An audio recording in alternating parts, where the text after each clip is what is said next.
Bonjour à tous et bienvenue au potager. On se retrouve aujourd'hui pour une nouvelle vidéo pour parler de la culture des tomates. On va faire le point un mois après la plantation et on va parler plus particulièrement de la thématique d'effeuiller ou pas ces plants de tomates. Vous allez voir qu'en se baladant, moi ici, je coupe pas mal de feuilles. Je vais vous expliquer vraiment les raisons, les avantages à faire ça. On va voir aussi qu'il est très important de ne pas trop couper les feuilles des plants de tomates parce que c'est une usine à photosynthèse, c'est très important.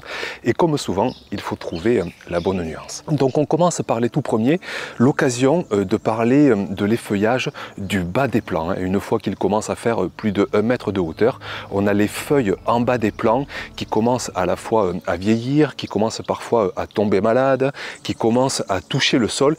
Et je crois qu'il n'y a pas trop de débat. On est vraiment très nombreux à couper ces feuilles du bas. Avant tout donc pour éviter ce risque de maladie parce qu'il y a souvent des champignons présents dans le sol, présents dans les paillages qu'on est nombreux à mettre sur le sol, qui sont parfois un peu humides, qui contiennent des champignons qui peuvent causer souci pour les plants et provoquer des maladies qu'on appelle cryptogamiques. Donc on coupe ces feuilles qui sont à la fois vieillissantes, qui reçoivent en plus très peu de lumière et qui vont au final consommer plus d'énergie, consommer plus de sucre que ce qu'elles vont fournir aux plants et qu'elles vont fournir aux fruits. Autre raison aussi qui me semble intéressante d'effeuiller ces plants de tomates, ça va être pour maximiser l'aération, pour maximiser la lumière disponible pour chacune des feuilles, pour chacune des branches. Et ça, c'est une question en fait de nuance. Vous savez que, notamment si vous laissez vos plants sur 2-3 tiges principales, ce que moi ici je fais assez souvent, rapidement on va avoir des feuilles qui s'entremêlent, qui se croisent, qui se font quelque part concurrence à la fois sur la lumière qu'elles vont pouvoir recevoir, mais qui vont aussi réduire l'aération, l'oxygénation d'ensemble, et on peut rapidement augmenter le risque de maladie.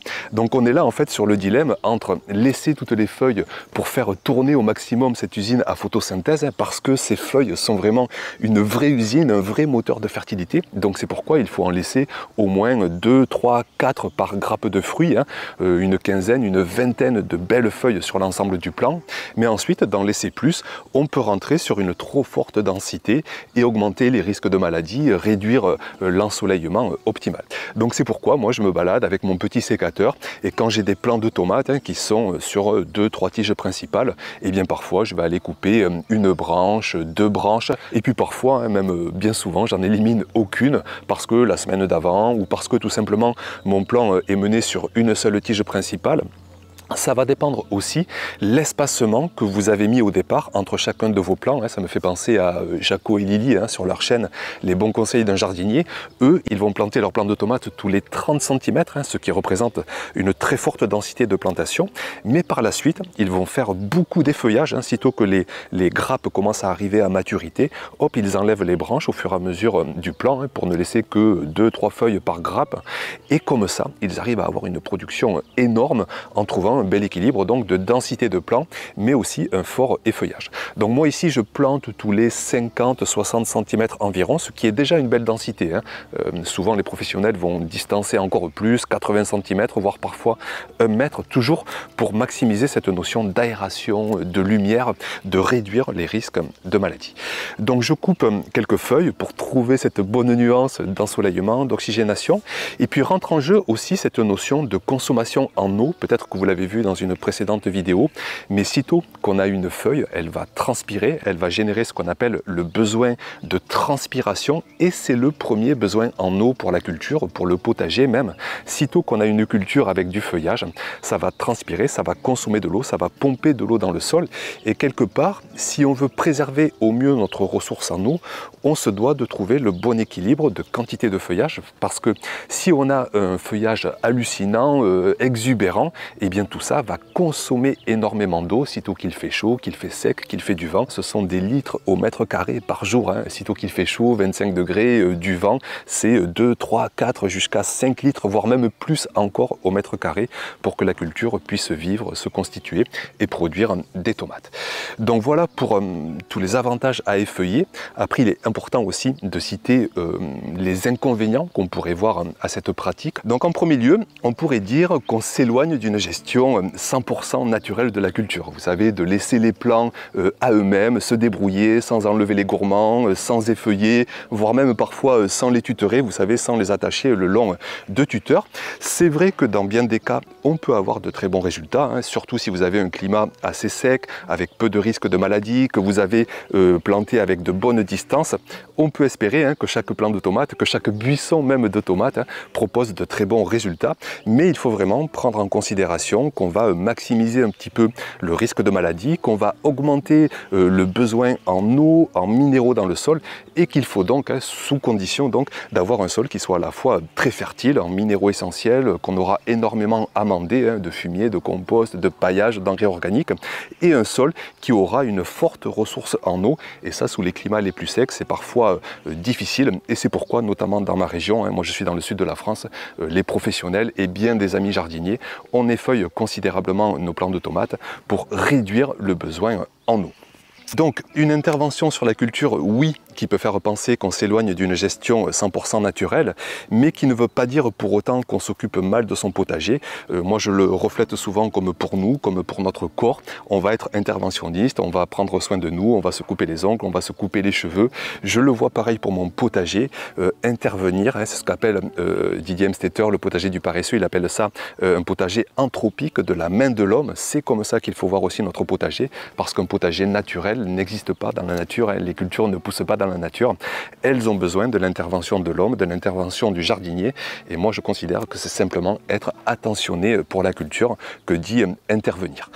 Ensuite, je me suis noté donc ce risque de maladie d'effeuiller les tomates, il y a un léger risque au moment de la taille, faites ce geste-là par temps sec, et là le risque de maladie sera réduit parce que votre geste de couper les feuilles va par la suite faire baisser le risque de maladie sur l'ensemble de votre culture. Ensuite, autre inconvénient qu'on peut y voir, c'est qu'il faut du temps. Moi j'ai pris ce matin, je pense que ça m'a pris 15-20 minutes pour une quarantaine, cinquantaine de plants. Et ça, le temps, eh bien c'est simplement l'équation qu'on a tous hebdomadaire du temps. On a, je crois, 24 heures x 7, ça doit faire 168 heures sur la semaine de temps. C'est une ressource qu'on a tous de façon équitable, 168 heures. Et c'est à chacun de nous, selon nos contraintes, selon nos choix de vie, selon nos priorités, à maximiser le temps pour le potager. Moi je sais qu'ici le temps au potager il passe devant bien d'autres choses, devant le temps d'écran. Le soir c'est mon feuilleton préféré, c'est d'être au potager, et je trouve ce temps pour le potager de ne pas le consacrer à des choses parfois futiles ailleurs. Donc la contrainte de temps ici je la mets vite de côté si c'est pour bien porter attention à ma culture de tomates et espérer les meilleures récoltes au final. Ensuite, autre inconvénient, ça va être celui de parfois trop exposer les grappes de fruits, de trop exposer les tomates au soleil direct. Et ça, c'est un vrai inconvénient. Et c'est pourquoi que quand je parle des feuillages, il faut absolument trouver la bonne nuance. C'est comme pour tout en fait. Je sais que sur les réseaux sociaux, il faut souvent des réponses oui, non, il faut pas. Sur les feuillages, on est vraiment sur le reflet typique de la nuance. Je ne dis surtout pas qu'il faut couper toutes les branches. Je parle d'un effeuillage léger, nuancé, et notamment si vous avez des grappes, notamment sous les climats chauds, notamment en plein été, il faut absolument laisser quelques feuilles au-dessus des grappes pour légèrement ombrager et éviter un coup de soleil sur les tomates. Après, en fin d'été, à partir du mois de septembre, au contraire, le soleil va être plus bas dans le ciel, va être beaucoup moins violent. Les tomates vont avoir besoin d'accélérer leur maturité parce qu'après il fera trop froid. Et là, on peut effeuiller encore plus pour maximiser la maturité, pour maximiser l'énergie qui va aller se consacrer sur les fruits, sur la maturité des tomates. Donc les feuillages, à faire attention en plein soleil, sur les fruits, laissez toujours de quoi mi-ombrager vos grappes pour éviter des coups de soleil. Autre inconvénient que je me suis noté aussi, c'est par rapport à ce besoin en eau. On a donc dit que de couper des branches, on peut réduire le besoin en eau, mais on peut aussi augmenter un autre besoin en eau qui est celui d'évaporation dans le sol. Je vous prends l'exemple caricatural. Si on coupe toutes les branches, toutes les feuilles des plants de tomates, qu'est-ce qui va se passer? Le soleil, la lumière va beaucoup plus taper au sol parce qu'il n'y aura pas d'ombrage avec les feuilles, et on va donc avoir ce qu'on appelle un besoin d'évaporation. Toute l'eau va s'évaporer sous l'action du soleil soleil, de la lumière, du vent parfois. Et donc on va vraiment devoir arroser pour combler cette perte par évaporation.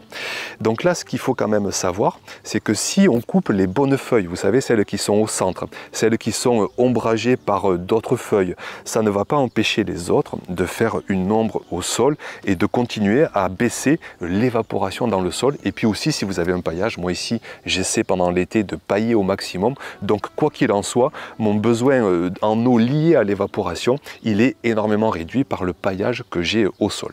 Donc cet inconvénient-là, moi je le minore, je le réduis vraiment énormément parce que je répète, je coupe les feuilles qu'il faut à l'intérieur des plants, celles qui sont tout en bas, et puis les feuilles qui font le plus d'ombre au sol, donc logiquement les feuilles qui reçoivent le plus de lumière, qui vont être les plus vigoureuses, et bien évidemment ces feuilles, il faut les laisser parce que ces feuilles de plants de tomates, je le répète, ce sont des usines à photosynthèse qui vont transformer le CO2, l'humidité, pour transformer tout ça en sucre essentiel pour avoir au final les plus belles tomates et surtout des tomates avec du goût dont on va se régaler. Donc voilà pour les quelques inconvénients et les nombreux avantages que je trouve à cette méthode, à cette façon d'approcher la culture de la tomate. Bien sûr, comme je vous le dis souvent, c'est tout sauf une vérité. Moi ici, c'est ma vérité parce que mon cumul d'expérience, de connaissances, de saisons à faire du potager m'amène vers cette pratique. Mais je vois aussi bien d'autres jardiniers qui arrivent en laissant des plants exubérants. Je sais que ça impose des ressources autres, mais ça peut très bien marcher selon vos contextes. Donc bien sûr, sous la vidéo, dans les commentaires, n'hésitez pas à partager vos pratiques, vos expériences, vos connaissances avec cette notion d'effeuiller ou pas sa culture de plants de tomates. Ce sera bien sûr toujours un plaisir de vous lire. Merci pour être passé par ici, pour votre attention, et puis à très vite bien sûr pour de prochaines vidéos. Ciao!